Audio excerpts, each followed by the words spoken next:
Hey guys, what is up and welcome to a new Tesla update video, NVIDIA update video. So my mind's on Tesla stock for obvious reasons after today, but yeah, welcome to a new NVIDIA daily update video. So today, as per usual, let's go over NVIDIA. Let's go over what has happened to the stock, what we can expect moving into tomorrow really, and I'll give you my thoughts moving forward. So as per usual, if you enjoyed, don't forget to hit that like button. This is not financial advice.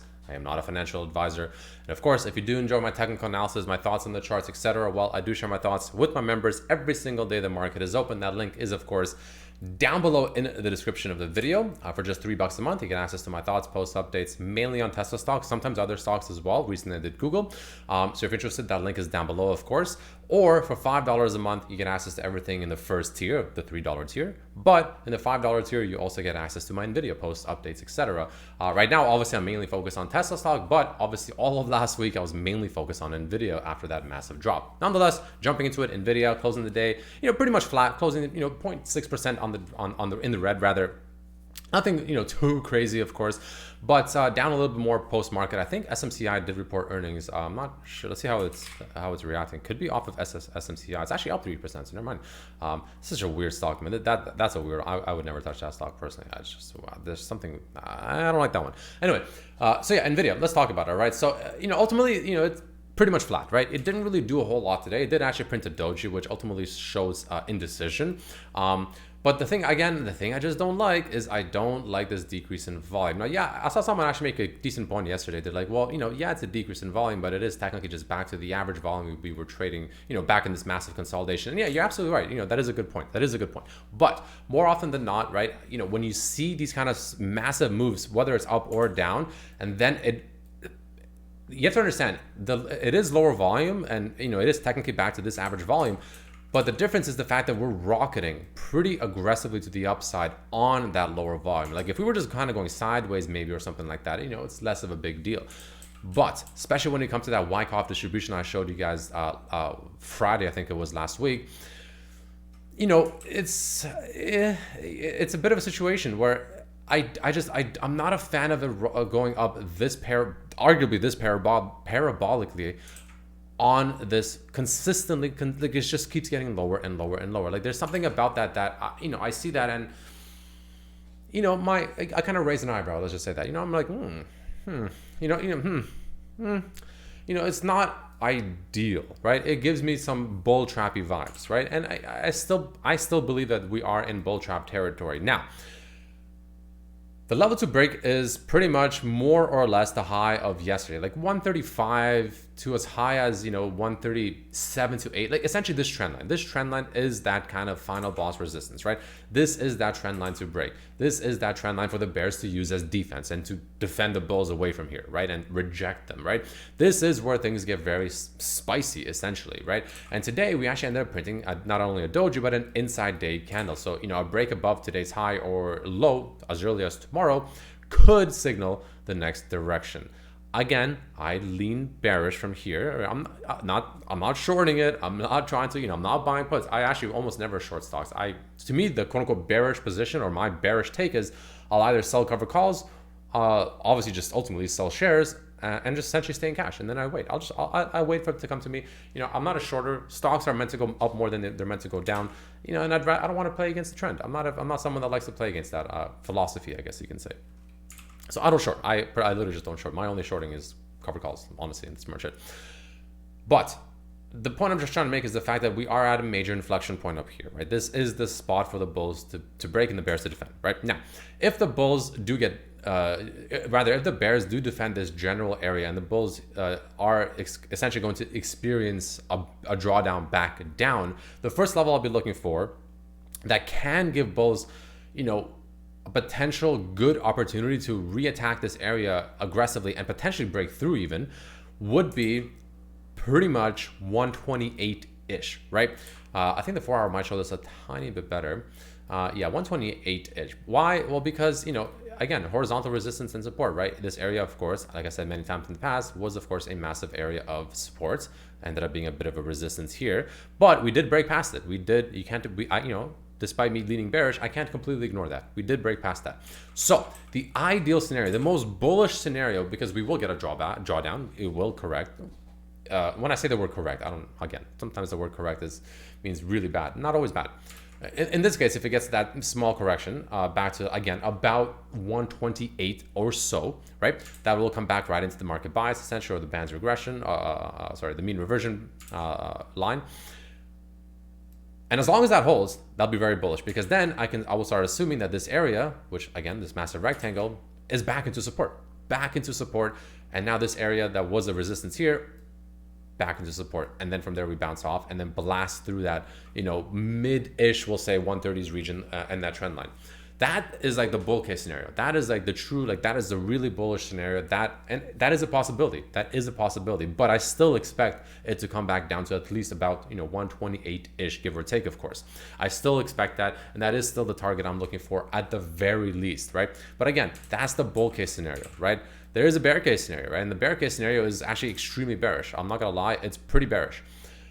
And that is gonna be, we reject from here. We get a massive rejection because ultimately NVIDIA did have a massive consolidation. And again, usually when you break out of these types of consolidations, you usually continue in that direction. And in this case, we broke to the downside. Now we're getting that bit of a dead cat relief rally, and then there is a damn good chance that we continue back down closer to, the very low 100s, right? That is unfortunately a possibility from here, which, is not something you should fully ignore. Like, that's not something you should fully ignore. This is a legitimate possibility for NVIDIA stock because of this massive breakdown. That is technically bearish structure developing here, right?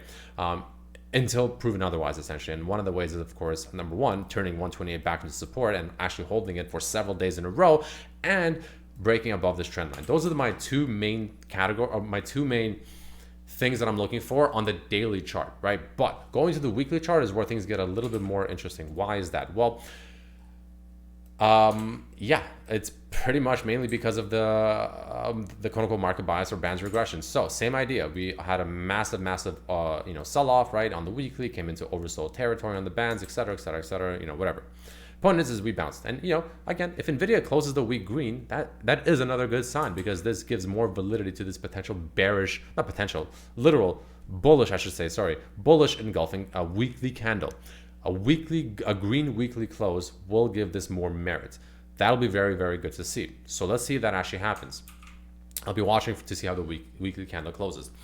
But the thing I'm not a fan of, and I've mentioned this in yesterday's video, is you can see it's red. This weekly kind of, market bias, mean reversion line, et cetera, it's red. That's not good. Why is that not good? Because you can see the whole ride up, ever since all the way back here, and it retested it all. You can see here, right on the weekly. Look at this. It was red this whole time, broke above it, came back, retested it, and look what it did ever since, right? It pretty much rocketed ever since, and yeah, danced around it again, but the point is it never turned back to red. It was green the entire way up until now, right? And the last time it turned red, right, same idea, kind of came back into it, and then what did it do? It broke down below it, came back up into it, retested it, then went down lower, came back again to try and retest it. It just couldn't do it. And then finally, it ended up breaking down much more substantially. This was back in 2022, roughly of February/March, right? So this is my main concern moving forward, right? That is a concern. I'm not going to lie, and